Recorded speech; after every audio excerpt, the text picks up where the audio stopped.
olhando isso da perspectiva de quem produziu, né? Se eu olho da perspectiva de um espectador, eu talvez não pudesse falar dessa transformação, porque, para mim, eu só tenho esse registro, né? A arte de quem produz é um registro para mim.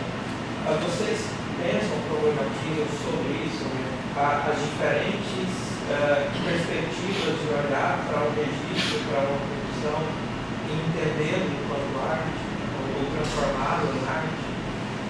Porque, por exemplo, né, só para poder deixar mais claro o que eu estou pensando, se você me mostra aqui a gravação de uma câmera de segurança da escola e me diz que essa é uma arte que foi produzida, para mim seria muito complexo para responder isso. Perfeito, você tem razão. Que a separação entre registro e arte é que não está posta. Certo? Por isso é o que a gente tem tentado lidar.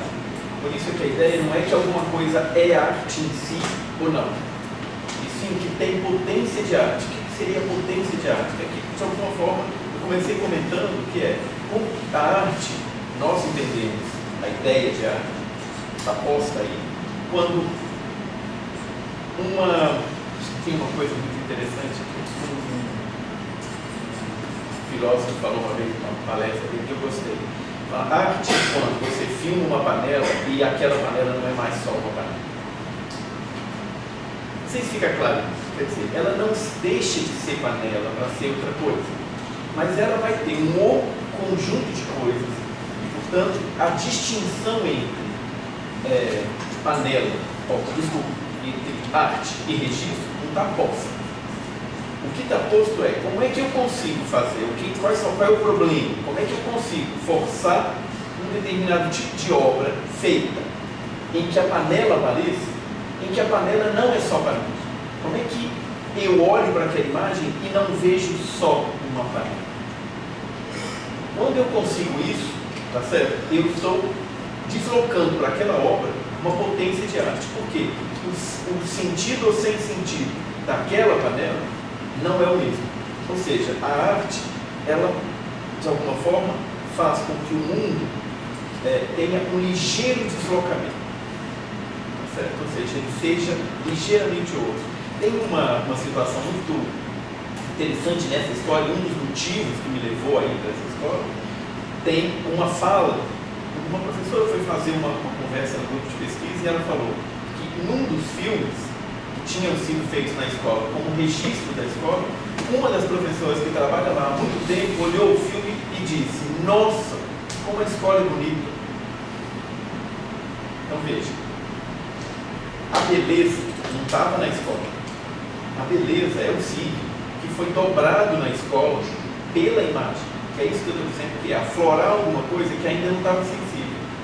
A escola, pode ser que para as outras pessoas, a beleza já tinha emergido na escola só de convivência, mas para aquela pessoa não. Então, algo do sensível, ou o próprio sensível, passou a ser partilhado de uma outra maneira. Inclusive, eu estou de novo nas proximidades do pensamento do Rancière. Certo? Não sei se vocês conhecem o livro A Partilha do Sensível, ou a introdução do livro Políticas da Escrita, que eu particularmente prefiro do que o livro inteiro da Partilha do Sensível, porque eu acho que ele consegue lidar de uma maneira menos confusa. Para mim, que não sou filósofo, eu sempre preciso ler 30 vezes, ou de alguma forma alguém poder me dar alguma pista, ou eu mesmo ter que operar com aquele conceito no meu problema de pesquisa. Esse é o único jeito que eu entendo, que eu me relaciono com a filosofia de uma maneira bacana, que me ajuda muito a pensar. Vocês veem que aqui, para quem está habituado com a filosofia da diferença, eu já passei por uma quantidade enorme de conceitos que são desses pensadores. Ou para quem está com não da filosofia da diferença, mas o Rancière, ou mesmo a Dori Marx, que é uma teórica, tem um monte de passagens ou de falas que são muito mais conceituais, propriamente, do que palavras, mais conceitos do que palavras. Não sei se eu respondi para você, mas assim, a questão é, se o espectador, você, olhar para essa imagem e e entender que ela tem potência de arte, seja ela sozinha, seja na conexão com o outro, tá certo? É você que vai fazer com que ela, num determinado contexto, afete aquele contexto para aqueles daquele conceito se deslocarem um pouco. Essa é a potência da arte, tá certo? Ou seja, por isso todos nós temos possibilidade de agirmos como artistas, tá certo? Inverte um pouco a ideia de que artista é só aquele que produz uma determinada obra, mas ratifica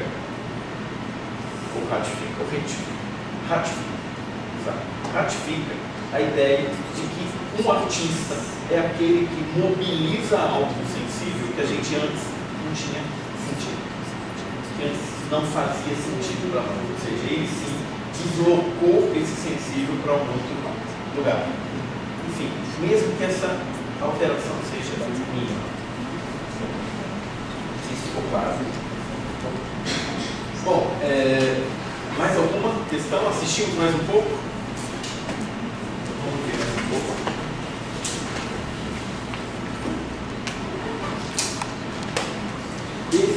Eu vou fazer agora um movimento distinto. As imagens que a gente vai assistir agora viraram um filme, mas eu não consegui achar para poder trazer, e eu achei que era bom manter do jeito que elas estavam. São só filmagens, tá certo? E elas foram feitas a partir de um dispositivo, e eu vou aproveitar para dizer que era esse dispositivo que eu tinha pensado em realizar aqui, tá certo? Que é também um dispositivo de inventar a diferença, mas não é um dispositivo que nós inventamos lá em Cancún, que nós inventamos um monte. Depois eu vou explicar por que a gente pode inventar sempre. O dispositivo desse aqui chama cores e texturas, certo? E a chave, inclusive uma chave política, nós temos cabelos e peles muito distintos. As marcas que nós temos em pele, cicatrizes, manchas, tatuagens, seja o que for que a gente tem na pele, tem uma diversidade enorme. E esse dispositivo explora isso, explora tanto essa mistura de corpos, quanto essa mistura de textura, e força o cinema a deixar de ser forma. Não sei se fica claro isso. Essas imagens não deram muito certo, porque dá para ver que são mínimas, né? Mas a questão da forma e textura é você filmar com a proximidade suficiente para que aquilo seja mais uma textura do que uma forma, mais uma cor do que uma forma, tá certo? Então esse é o dispositivo. E aí a gente estabelece, por exemplo, cada um tem que filmar durante 10 segundos 3 texturas, seja de cabelo, seja de pele. Outra coisa que faz com que esse dispositivo seja muito interessante, principalmente entre adultos, a gente tem um distanciamento do outro brutal, tá certo? E por quê? Porque afinal de contas a nossa história de relação com o outro é uma história de violência. Como é que eu consigo fazer com que essa história de aproximação do outro seja uma história de sensibilidade, de afago, de afeto, sei lá, qualquer coisa? Então esse movimento do cinema, num primeiro momento, é esse, essa aproximação que eu vou ter que fazer do corpo do outro para filmar tão de perto. Isso significa o quê? Como é que eu torno uma história de violência para uma história de afago? Eu tenho que conversar. Eu tenho que negociar com o outro. O que eu vou filmar no corpo dele? Eu vou ter que... Por isso o cinema começa antes. Porque senão o cinema fica do olhar distante, que é essa coisa do registro, por enquanto, na escola, que é a câmera de segurança. Tá certo? Ou seja, uma imagem que é capturada de mim a despeito de mim. Então, como é que eu faço com que a imagem venha a ser um problema do meu cotidiano e que ela seja negociada comigo? Como é que ela, enfim, expresse algum tipo de poder do qual eu faço parte, e não do qual eu sou capturado? Então, esse dispositivo é um dispositivo muito bacana, é o que eu tinha imaginado de fazer aqui com vocês, tá certo? Seria 10 segundos e vocês teriam que fazer entre vocês rapidamente e a gente, de alguma forma, veria do jeito que fosse. Mas a questão era fazer a experimentação, tá certo? Eu peço desculpas para vocês se não fazer, mas, enfim, depois vocês podem experimentar isso sozinhos. Mas aí eu quero continuar um pouquinho. Qual é a ideia do dispositivo e por que ele é infinito?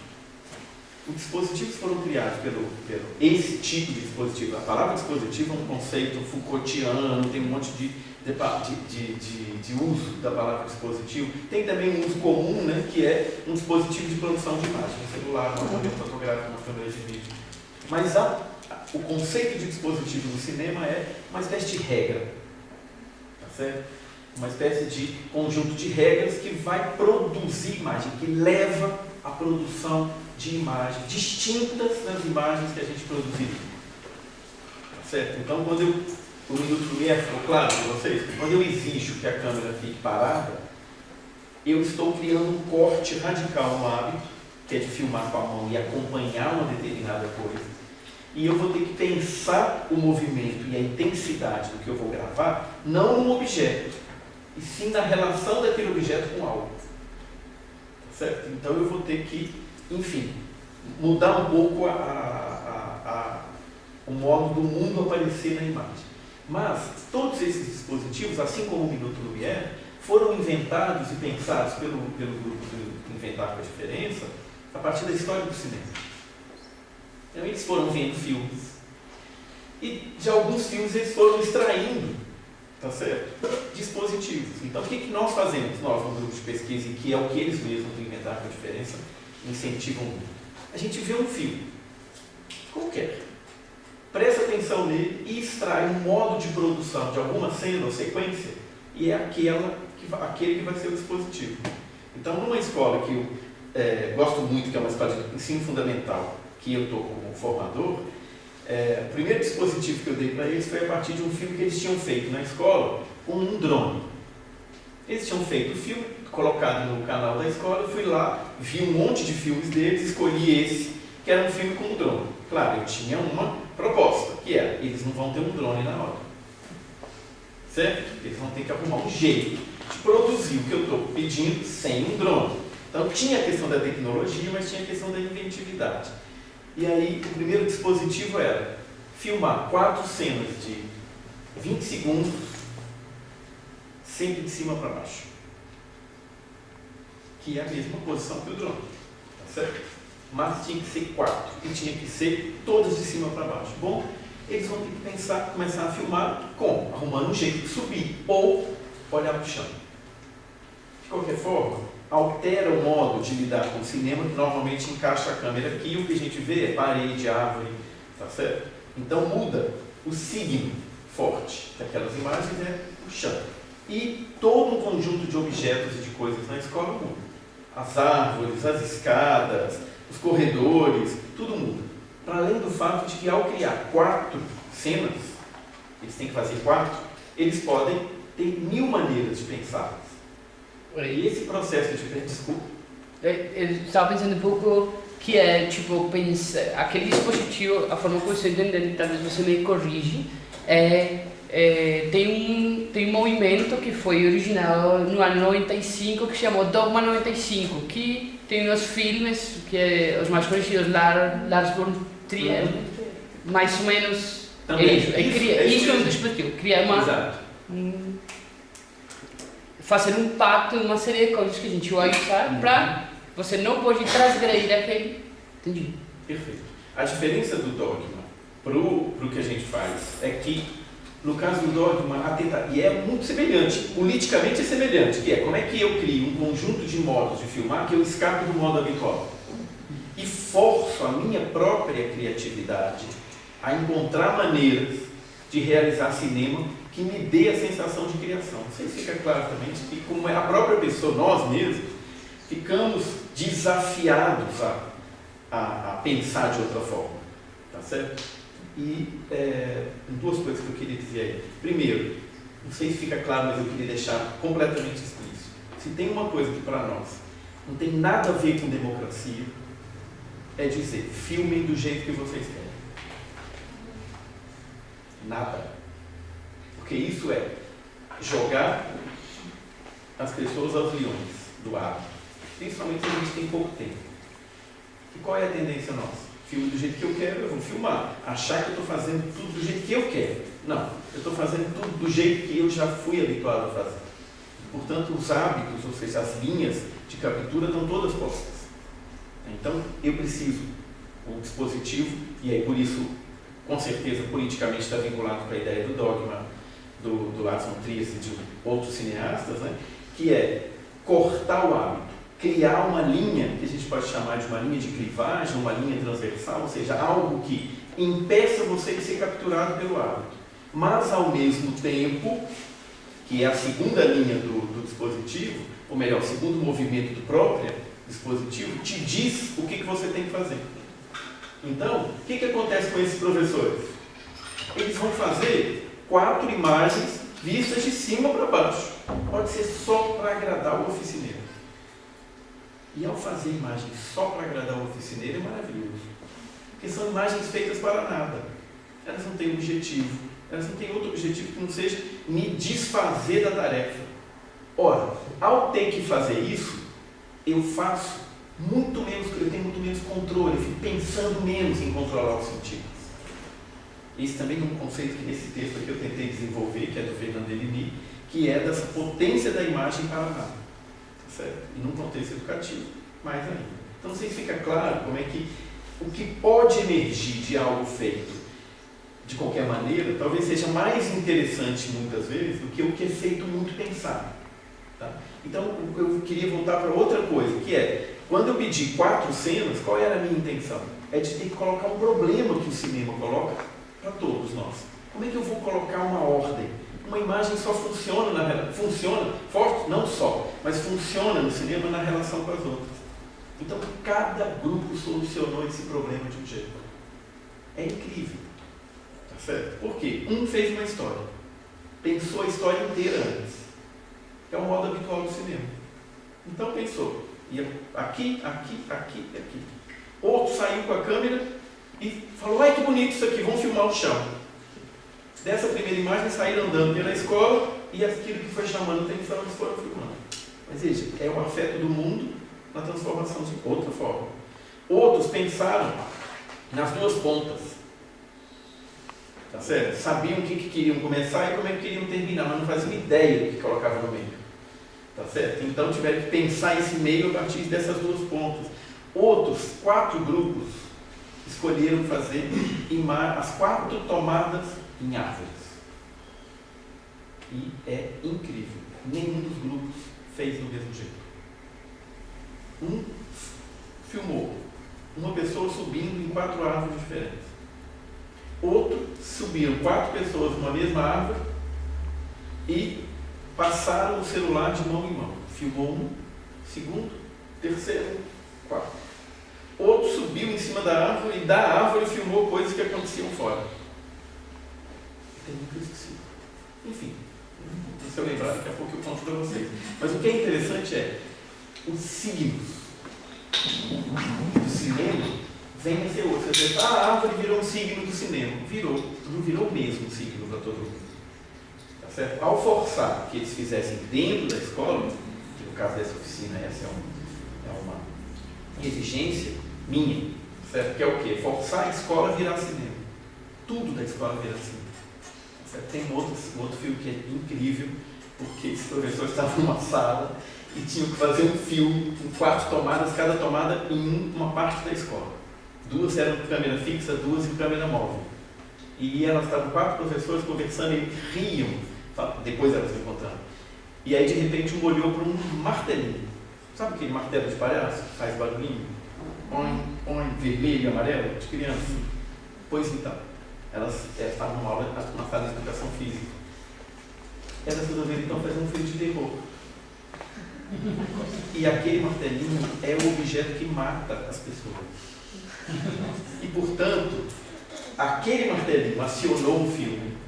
E aquele martelinho deu uma comicidade para um filme de morte, de ódio, que só o signo faz. Tá certo? Ou seja, por acaso. E é isso que é interessante nessa experimentação toda do cinema. Se a gente falar que tem que fazer aqui nessa sala, tá certo? Essa sala vai ganhar outra dimensão. E provavelmente alguns de vocês vão achar signos aqui muito interessantes que nunca tiveram passado pela cabeça de que aquilo poderia ser algum signo de cinema. Tá certo? E o desafio desses professores agora, dessas professoras, é que elas têm que fazer um filme como trabalho final e o martelinho tem que ser o objeto cênico privilegiado. Tá certo? Ou seja, é um jeito de forçar a extrair cinema, não só do dispositivo, mas também de outras coisas que são características do cinema. Por exemplo, um objeto cênico. Bom, diga. Já que a edição é feita pelas professoras, você tinha comentado que vocês fazem nos vídeos tem feito uma intensificação de alguns acontecimentos, né? Seja pela rapidez, seja pela lentidão. Isso do ponto de vista da edição. Mas não só, né, nesse processo de edição, deixando o vídeo mais rápido ou o vídeo mais lento, há também algumas apostas da edição, seja nas paisagens sonoras ou nas paisagens visuais.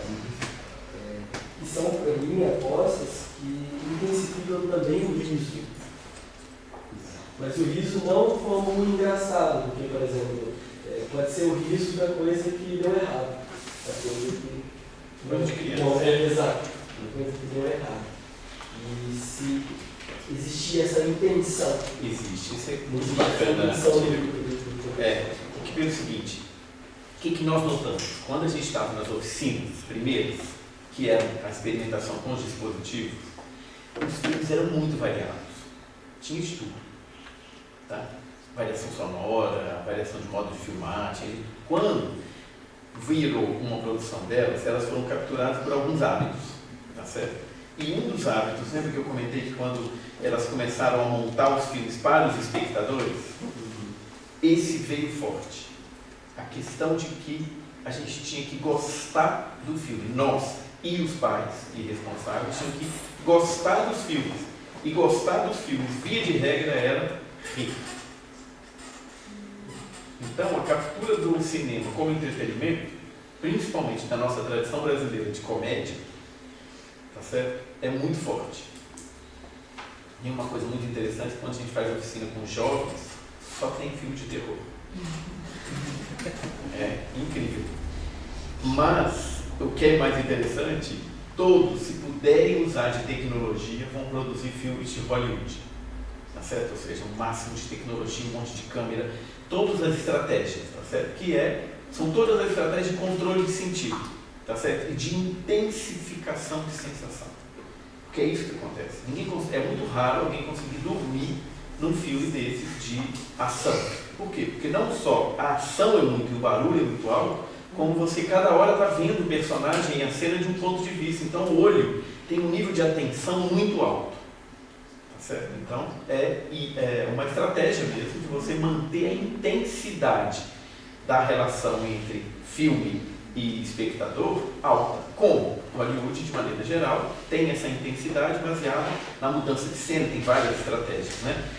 De uma história determinada, de um riso num determinado ponto. Se a gente pega as animações, você sabe que tem personagens para rir, personagem para chorar, personagem para isso. Tem o mal, tem um que é mal no início e vai mudar depois. Tem vários personagens que são linhas de acompanhamento para manter a atenção, para criar a expectativa, para manter o nível de expectativa muito alto, tá certo? De modo que você não pare de ver. Tá certo? Essa é uma estratégia do cinema. E aí, quando o filme deixa de ser para nada, ou seja, simplesmente um exercício de produção nas oficinas, e vira um objeto, tanto de exposição da escola para os pais, quanto de fazer com que os pais gostem de estar ali naquelas sessões, ele é capturado por uma linha muito marcada do espectador. E isso tem mudado, porque isso também foi comentado, né, na escola. Durante as nossas conversas, ou mesmo depois, tinha sempre, mas por que tem que ser para rir? Vocês não querem mostrar a escola? Porque eu tenho que usar o argumento deles mesmos, delas mesmas, tá certo? Elas querem que o cinema seja uma mostra de como a vida na escola é bacana. Tá certo? Elas querem ir, elas adoram quando os pais vão dizer que depois que começaram a ver os filmes, os pais se tranquilizaram. Se tranquilizaram, inclusive, aqueles pais que viam que o filho ficava desesperado para ir para a escola. Não sabia por quê. E aí descobriram. É uma escola realmente muito bacana. Tem tudo isso. Além dela ser, vocês viram, né, uma escola com muito espaço aberto, tem uma dinâmica coletiva muito interessante. Mil problemas, certamente, do ponto de vista das relações pessoais. Mas, de maneira geral, uma escola muito tranquila e muito boa. Pessoal, Diga. é muito interessante, né, esse processo de captura por essa linha do espectador, né? Então eu vou trazer duas falas que você trouxe hoje que me levaram a meus questionamentos na direção do que o Diego fez. Uma é que no início se tiraram os ruídos, ou seja, é como se os ruídos sobrassem na escola. O segundo é sobre a caca. A caca sobra na escola. Então existe um exercício de captura da produção, ou chamado registro, para a arte. Porque quando a gente pensa em arte, a gente está pensando, podemos entender isso como um território em que algumas pessoas dizem isso é uma arte. Eu acho que vai também um pouquinho na direção. Por que aquilo que é filmado pela vigilância é ou não é arte? Um dos modos de dizer isso é porque alguém diz que é arte e outro grupo diz que não. Né? Nesse movimento para o espectador, que eu acho que a palavra arte ela cria um outro processo de captura. Né? Daí eu fiquei pensando, nesse processo de edição me parece que é mais forte. Existiu nesse projeto, ou existe algum movimento de edição com participação das crianças? Ainda que elas ajudam na tomada de decisão? Nessa escola não. Sim. Em outras escolas sim. Tem uma escola em Santa Catarina, que eu fui visitar em maio, e eles tinham feito um processo, me convidaram para ir justamente porque eles tinham feito um primeiro processo de edição com as próprias crianças. E uma outra escola em Campinas que chama Agostinho Pátaro, que fica em Barão Geraldo, que eles têm feito não só edição junto com as crianças, mas como as próprias crianças às vezes fazem as filmagens. Tá certo? Essa escola, ela e aí é uma coisa ótima falar disso, porque essa é a lógica da política pública, desse programa. Não tem um modelo, não é uma capacitação. As escolas se vinculam ou não no cinema e cada uma escola vai achando o lugar onde o cinema fica. Ou seja, é uma produção de experiência. E isso diz respeito àquilo que a própria escola encontra como potencialidade do cinema. Então, essa escola do Agostinho Pátaro tem um envolvimento muito marcante da direção da escola. E a direção da escola é muito viva e vai fazendo com que as próprias professoras fiquem à vontade para colocar a câmera na mão das crianças. Tá certo? E as crianças foram filmando muito mais cedo do que na Regente e na Chá Impossível, na Chá e o Sum, que é até 2 anos. Tá certo? Então são bebês, mas a gente tem com essa expectativa. Tá certo? Bom, o César a gente faz isso, né? Coloca câmeras na mão dos bebês. Mas a gente tem essa expectativa ainda. Mas a Agostinho Pátaro não, as crianças são de 3 anos para frente. Talvez por isso eles encontraram mais rapidamente essa coisa de colocar a câmera na mão das crianças. Mas eu não posso responder por isso porque eu não estou naquela escola, né? Porque cada uma tem um processo muito dela.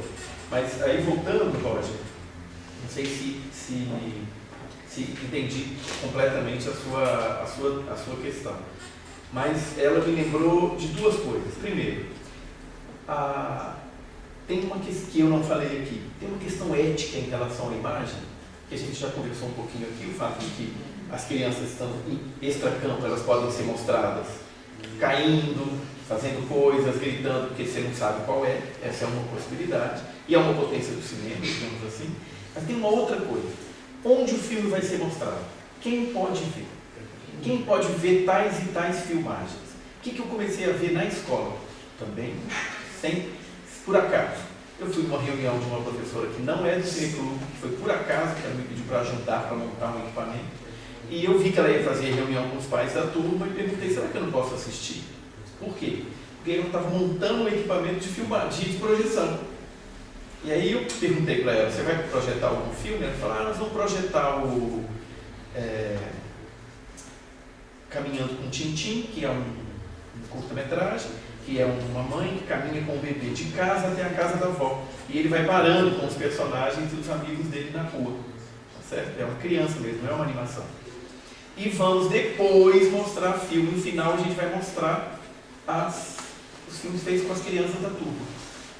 Bom, a professora primeiro ficou constrangida, depois conversou com a orientadora da escola. A orientadora da escola falou que eu poderia ficar, que eu era muito bacana, fez a minha propaganda, e a professora deixou que eu assistisse a reunião de pais. Foi excepcional, tanto para mim quanto para a minha relação com a escola. Por quê? Ela passou escaneando com o Tintim e depois conversou com os pais acerca desse processo de que cada criança tem o seu percurso, estabelece relação com coisas inusitadas, miudezas, coisas do gênero. E essa mãe é da escola Chailsum, quer dizer, a turma dela tem menos de 2 anos. Tá? E ela, quando foi passar os filmes da turma, tinha um filme que ela contou antes. Uma das filmagens, que não eram filmes, eram filmagens, ela contou para os pais que estavam presentes na turma: olha, reparem bem na parte esquerda inferior da tela, que fulano e fulano, disse o nome dos filhos, apontando para os pais, vão aparecer fazendo uma coisa. O que eles estavam fazendo? Se batendo. Estavam se batendo. Bom, o que aconteceu? Eu achei incrível essa professora resolver expor uma situação que ela não precisava expor. Tá certo? E ela fez isso como uma parte daquilo que acontece na escola. E ela fez isso só para os pais. Só naquele contexto. Ela escolheu o contexto. Que é isso, de alguma forma, que está na sua pergunta. Quer dizer, os espectadores também são eticamente vinculados. O que a internet faz que ela é horrível? Era porque expõe determinadas coisas para qualquer pessoa. Esse processo de escolha na escola tem sido muito bacana. Não só o fato de escolher para quem que eu posso exibir, para que grupo, ou até onde eu posso ir. Eu vou exibir para um ou outro. Tem um outro filme que deu maior polêmica, que é divertidíssimo, porque estava falando sobre escrita e fora de quadro uma criança falou: "Filha da puta!"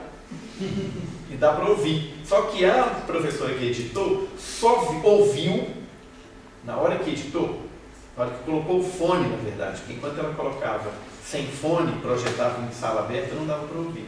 E era um filme que ia ser mandado, que foi mandado, para a Mostra de Ouro Preto, que é a principal mostra de cinema e educação no Brasil, Cineop. E o filme tem uma conversa ótima conosco, que era: vai com filho da puta ou vai sem? Corta ou não corta? Porque não tinha problema cortar. Se cortasse aquele pedacinho, é muito pouco audível. E aí, o que essa professora... Foi sem, viu, gente? Foi sem, porque ganhou o fato de que poderiam pensar que a escola incentiva crianças a fazer isso, né? Toda uma discussão sobre linguagem, que palavrão, na verdade, não é o sentido, ali no caso era só um jeito da criança reclamar de algo que estava acontecendo, enfim. Mas, de qualquer forma, veja, depende, é um outro lugar bacana de um lugar do espectador. Tem uma questão ética que está posta, que é muito legal. O que aconteceu? Na mostra do Cole, que a de Ouro Preto foi em junho, a do Cole, que foi em julho, eu consegui convencer a professora de passar um com o filho da puta. Ninguém ouviu. Ninguém na sala de cinema lá da Casa do Lago, da Unicamp, ouviu o palavrão, tá certo? Mas mesmo que tivesse ouvido, e eu gostaria muito que tivesse ouvido, porque volta a história, qual foi a criança que falou? Não dá para saber. O que a gente tem ali como questão? Se for uma questão de conversar com a escola, isso existe na escola. Não tem uma coisa, uma redoma em que isso não acontece. Tá certo? Não tem, só o único jeito de proibir todas as crianças de falar palavrão é colocar uma mordaça nela. É exatamente aquilo que a gente não quer, certo? É exatamente aquilo que o cinema tem a possibilidade de fazer aparecer aquilo que incomoda, que é o tal da caca da criança tirando a caca, ou da guerra de feijão, ou da qualquer coisa, tá certo? Que aconteça e que seria muito estranho. Então, como é que eu filmo isso? Sem identificar, sem criar, e justamente porque não pode identificar, o que vai acontecer com esse filme? Tem muito mais a tendência de ter potência de arte, porque ele vai filmar de uma maneira pouco habitual. Na verdade, eu não posso contar isso, não tem ninguém aqui que vai contar para as professoras. Não pode, porque a minha expectativa é que, lembra do chute? Que elas começam a deslocar todas as imagens feitas na escola para fora do lugar de registro. Porque o registro é a principal armadilha delas. Porque enquanto tudo aquilo que é visto é tido como documento do que acontece, é uma desgraça. Por quê? Porque tudo fica com peso demais sobre elas. Imagina que se elas não prestam, imagine essa professora, não ouviu, não tivesse colocado de fone, e só visse, ou ouvisse, na Praça Tiradentes, de Ouro Preto. Ela morria. Concorda? Por quê? Porque ela não conseguiu evitar que um signo do cinema, que é disperso, aparecesse. E quantas vezes não acontece isso? Por quê? Porque às vezes você não vê a cena inteira, você não olha o quadro inteiro, aí de repente está acontecendo alguma coisa numa parte que você não notou. E alguma pessoa sempre vai ver. Tá certo? Então, quando elas começarem a forçar tudo que está lá para a condição de ficção, ou seja, não, isso tudo é feito porque a câmera estava ligada. Ou seja, quando tudo ganhar o lado do ficcional, tudo pode aparecer. Nada mais vai ser proibido. Nada vai precisar ficar no extracampo. Mas, por enquanto, vai se lidando com essa potencialidade do extracampo. Não sei se eu respondi, Roger. Foi ótima a sua pergunta, que me deu a possibilidade de colocar isso em questão. Só um minutinho, porque tem uma coisa na escola que é muito... que eu não consigo acompanhar. Tá certo? Para mim é um pouco avassalador, porque é uma escola com 20 turmas. Eu achei que eu iria acompanhar 6 professores, agora eu tenho que acompanhar uma escola que teve que colocar limite para divulgar filmes na página do Facebook. Porque as turmas querem colocar tudo. Vejam, o que querem colocar tudo? Porque querem mostrar para o mundo o trabalho que eles fazem. Agora, esse querer desesperar tem a ver com o tanto de pressão que recebe. Tá certo? Eu preciso muito mostrar o que eu faço, é porque eu estou recebendo algum tipo de pressão um pouco exagerada, seja dos pais, seja dos movimentos conservadores, seja da justiça, seja do que for, tá certo? A escola tem sido sistematicamente cobrada de não fazer, e não de fazer, tá certo? Então é um negócio muito marcante, e isso é uma escola de educação infantil, gente. Tá certo? E é uma escola com muita alegria, e mesmo lá você sente de vez em quando algum tipo de angústia, tá certo? Do tipo, não pode ter festa junina, ou tem que ter festa junina, ou não pode ter festa de aniversário, tem que ter festa de aniversário, tá certo? De maneira geral, o grande nó naquela escola é a tensão família-escola, laico religioso, tá certo? Naquela escola, pelo menos, é isso.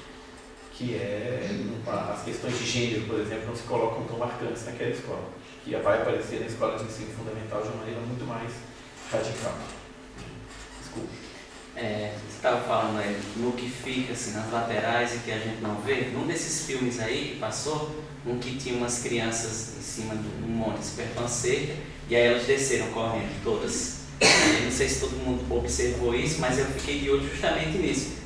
O filme estava em câmera lenta e aí tinha uma meninazinha no canto que ela estava indo ao encontro dos outros. E como estava em câmera lenta, você pensava que ela estava tendo um esforço tremendo para chegar ali. Na hora que ela chega lá em cima, todo mundo desce. E ela fica lá assim, né? E para a gente que está aqui, você poderia olhar como uma cara de desilusão, mas não uma desilusão dela, uma desilusão sua. Porque você sente isso quando ela vai subindo e aí você vai sentindo aquele esforço que ela sente, depois a galera desce e ela fica lá, e aí você sente essa desilusão. E foi algo que aconteceu à parte, num canto assim do filme. Você vê como é que são as coisas. Você viu uma menina só, né? São 2 crianças. Na verdade, sim, foram 2, uma menina e um menino, mas a o esforço da menina mais, parece que foi maior. Mas enfim, mas de qualquer forma é isso mesmo. O Pasolini tem uma frase que é muito bacana, que ele fala: a diferença entre literatura e cinema é que quem escreve escolhe o que vai pôr. E no cinema, quando você filma, vem o que você quer que venha e vem coisa que você não quer. Então você precisa tomar muito cuidado com o enquadramento amplo para não vir um ruído na cena que desmonta a cena. Tá certo? Caso você queira controlar todo o sentido dela. No nosso caso, a gente espera que o que vem sejam coisas que emejam nessa conversa, tá certo? E que eu não estou permitindo, quer dizer, agora quando você vai conversando, vai chegando, né? Vai vindo coisa. Sim. Mas o mais interessante e a grande potencialidade, digamos assim, desse cineclube na escola é que, não sei se vocês perceberam, a gente produz imagem ou leva um filme para lá. Vê, conversa. Mas a conversa vai se desdobrar em quê? Eu vou extrair um pedaço daquele filme para pensar em como produzir. Esse é o ideal de cineclube que nós teríamos. Mas a gente não conseguiu fazer isso ainda. Por que não? Desculpa. Que as escolas de ensino fundamental ainda não entraram com força, se é que algum dia vão entrar, porque elas são muito mais reguladas de tempo do que as escolas de educação infantil. Então, por enquanto, as escolas de educação infantil ainda não estão lidando com essa ideia do cineclube dessa maneira, como a gente consegue na universidade. Passa um filme, tira um pedaço do filme e exercita produzir cinema a partir daquele dispositivo que o próprio filme lhe deu. Tá certo? Esse é o movimento constante do cineclube, tá certo? Que é um movimento de ver, conversar e produzir. E essa conversa que vem depois, ela dessa conversa nasce ou aparece o que eu quero experimentar como produção cinematográfica. E você tem, portanto, um cineclube com um movimento mais intenso. Diga. Aí fica uma curiosidade para mim. Essas coisas que vocês gravam, han mostrado para as crianças isso? E eles que pensam dessas coisas? Está, por exemplo, registrado isso?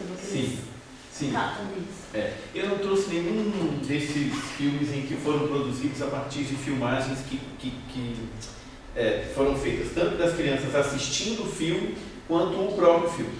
Tá certo? Tanto assistindo coisas que eles fizeram, quanto curtas-metragens brasileiras. Porque isso também tem um parêntese grande também. Tudo isso está inserido num grande esforço da sociedade civil, ou seja, dos grupos organizados de pesquisa em cinema e educação, para atuar no processo de regulamentação de uma lei que foi aprovada em 2014, que não foi regulamentada, portanto ela não se tornou obrigatória, tá certo? E ela, caso seja regulamentada, ela vai estabelecer 2 horas de cinema nacional nas escolas brasileiras. E a gente não queria que essa regulamentação fosse 2 horas de cinema nacional, vão passar os filmes que a Globo Filmes distribui. Tá certo? Então, todo esse processo de experimentar com o cinema é de que 2 horas de cinema nacional podem ser 2 horas de produção da própria escola. Tá certo? Ou 2 horas de produção de qualquer coisa. E a gente entendeu que o que a gente tinha que valorizar é tudo aquilo que é colocado fora do circuito cinematográfico. Tá? Curta-metragem, produção local e produção independente. São esses os eixos principais como é que se diz? De fazer circular na escola. A gente não tem conseguido muito isso, mas tem uma coisa muito bacana. A rede municipal disponibilizou para todos, que é um site que chama Educação Conectada, 12 coleções, portanto 12 curadorias a partir dessa ideia, certo? De curtas-metragens, produção independente e produção local. Então tem do Núcleo de Animação de Campinas, tem dos primeiros filmes, tem do Afroflix, que é um site de produção que tem alguém de cor negra ou de cultura negra que está nos filmes, seja diretor, ator, produtor. O Afroflix tem essa pegada. Tem o Anima Mundi, e aí são 12 coleções, eu não vou lembrar agora, estão disponíveis. Então são curadorias que foram feitas pela rede municipal a partir dessas lógicas que eu contei para vocês aqui. Agora voltando aí para as crianças, e tem um dos filmes que inclusive eu cogitei de trazer, porque é um filme em que eu estava assistindo com elas. E depois a conversa foi junto comigo, porque elas descobriram que eu morava, quando criança, numa casa que tinha muita galinha, e o filme é o João, o Galo Desregulado. É uma animação e o galo canta de noite. O galo canta de dia. Não. O galo canta só à noite. E por isso ele está desregulado, tá certo? E as crianças assistem e depois teve toda uma conversa sobre galo, galinha, canta, não canta, e essa conversa foi comigo. E elas filmaram, as professoras da escola. Então elas fizeram a edição tanto do momento em que eles estão assistindo ao curta, quanto do momento em que eles estão conversando comigo, quanto do trechos do próprio filme. E aí vai aparecendo. Essas são perguntas que estão postas para elas. Quer dizer, o que está acontecendo com essas crianças quando assistem aos filmes? E tem uma coisa que é muito bacana, pelo menos para mim. É mais visível nas crianças que assistem com o corpo inteiro. Porque elas mexem o pé num filme que chama não sei o que, Pé de Vento, que ele anda só no alto. Então tem só a coisa do pé, aí elas ficam assim, aí saem andando assim, ó, depois. Ou seja, o efeito, o afeto do cinema é no corpo todo. Como é um corpo mais vazado, né, o das crianças, menos regulado que o nosso, o efeito é mais visível, quer dizer, aparece mais. Né? Então elas fazem isso, imitam frases, adoram, como em casa, assistir um filme 30 vezes. E a gente tem que começar a fazer isso para ver o que acontece, que elas começam a se relacionar de uma outra maneira, na segunda vez, na terceira vez, e no que elas prestam atenção. Varia muito a idade, mas elas prestam atenção em coisas muito distintas do que nós. Por exemplo, raramente elas prestam atenção na história. E isso, por exemplo, para as professoras é muito angustiante, porque normalmente elas escolhem, porque todas as histórias são enaltecedoras. Tá certo? E as crianças pouco ligam para a história maravilhosa que está sendo contada no galo, ou de que for, no cuidado. Não, elas estão vendo o corpo, estão vendo a música, estão vendo o galo com penacho, estão vendo 1000 coisas. Ou seja, são os signos do cinema que se dobram nelas. Isso tudo tem pouca conversa. Por enquanto a gente tem bem pouca conversa sobre. Tá certo? E eu não quero conversar sobre isso, porque isso é o campo de pesquisa delas. Tá certo? É o mundo que elas dominam mais. Então, eu ia ouvir falar na escola, né, sobre isso, mas a pergunta é isso mesmo, é incrível o efeito delas. Para mim, a questão principal é o que acontece no encontro cinema-escola mesmo. Que tipo de variação acontece na escola, não na criança. Tá, não sei se fica claro isso. A criança, eu de fato tenho, como é que se diz, talvez por incapacidade, talvez por medo, tá certo? Eu costumo até brincar muito mesmo, falando que são seres muito perigosos. Para mim são mesmo, porque o efeito sobre o meu corpo é inacreditável, eu choro. Depois, em casa, às vezes eu chego em casa e eu penso que tem alguma coisa que não está funcionando, que eu estou esquisito. A primeira vez foi isso mesmo, eu desabei, chorei meia hora, depois que as crianças passaram a mão em mim inteirinho durante o dia todo. Quando eu cheguei em casa, eu vi uma postagem no grupo de WhatsApp e eu desmontei. Tinha condições, que aí eu não entendi o que estava acontecendo. Mas é porque é físico, não é pensado a relação com elas, tá certo?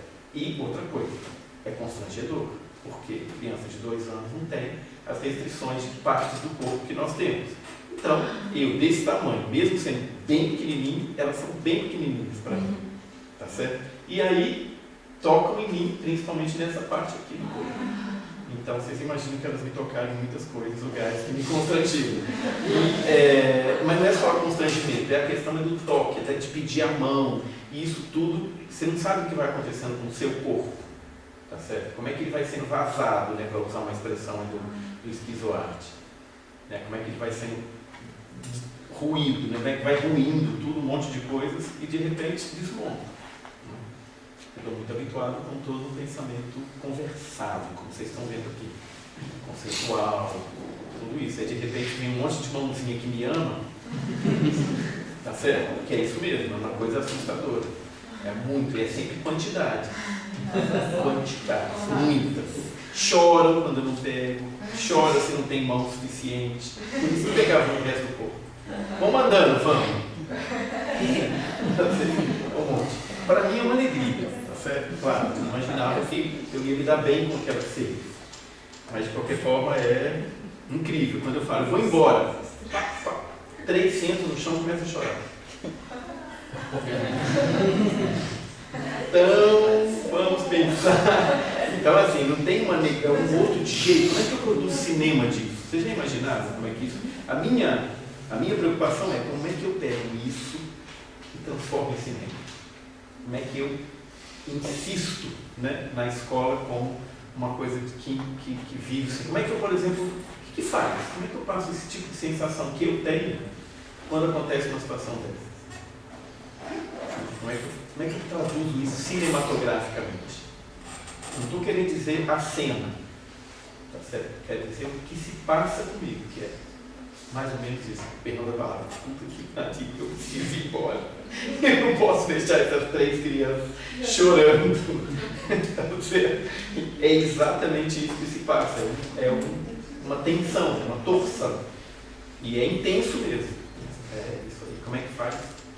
Não sei. Então vocês imaginam que essa é a pergunta da pesquisa, né? Essa é a pergunta.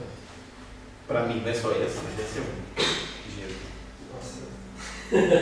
Acho que é porque eu estou trabalhando com isso no momento dos meus dados, porque a gente fica e vocês já passaram por como é para vocês, na verdade, já que essa edição é feita por professores, há edições também que são feitas por pesquisadores dentro do seu grupo? Por que eu estou perguntando isso? Porque a gente intensifica, enquanto pesquisador, enquanto professor, enquanto qualquer outra coisa, aquilo que a gente quer intensificar. Isso é bem claro. Por exemplo, tem duas situações. Uma situação, a criança chega lá no Mandira, por exemplo, na ponte do Mandira, filma a ponte do Mandira, o rio, e fala assim: olha, tio, esse aqui é o rio que leva para casa do meu amigo. Uma outra situação, ela filma, ela sai com a câmera assim, filmando as pessoas, ela está filmando todo mundo. Aí vem uma criança e fala assim: você vai filmar, eu vou filmar um burro na sua cara. O menino fala para outra criança. Essa foi uma situação que eu não intensifiquei. Enquanto a situação do Rio era uma situação que eu intensifiquei, porque era do meu interesse, eu queria intensificar. Enquanto pesquisador, fazia parte de mim intensificar essas, entende? Poderia não intensificar outras. Como que é para vocês no grupo lidar com essa... No grupo de pesquisa, não tem ninguém que está pesquisando exatamente isso que eu estou pesquisando, que é como é que as imagens vão ficando dentro da escola. Então, eu nunca vou editar, concordo? Porque o meu problema implica em eu não atuar nisso, nem em escolhas, nem em produção. Que a minha questão é exatamente como é que essas imagens estão sendo produzidas e, no limite, o que está subjacente a isso, no meu caso, é quais são os elementos do espaço que agenciam a produção. Tá certo? Tem um que é muito claro, as crianças, e os outros. Tá certo? Portanto, que conexões que a criança tem com outras coisas do espaço. Mas isso é uma pergunta de base. Assim. O que acontece no meu grupo de pesquisa? Tem mais 4 doutorandos pesquisando situações produzidas não nesse programa, não só nesse programa, mas também na relação com a escola. Todos eles editam. Todos eles editam. Porque o problema deles está em outro lugar. Uma delas pesquisa a relação do cinema para lugares claros. Então, o que ela está interessada é ver quais são as relações que as imagens que estão sendo produzidas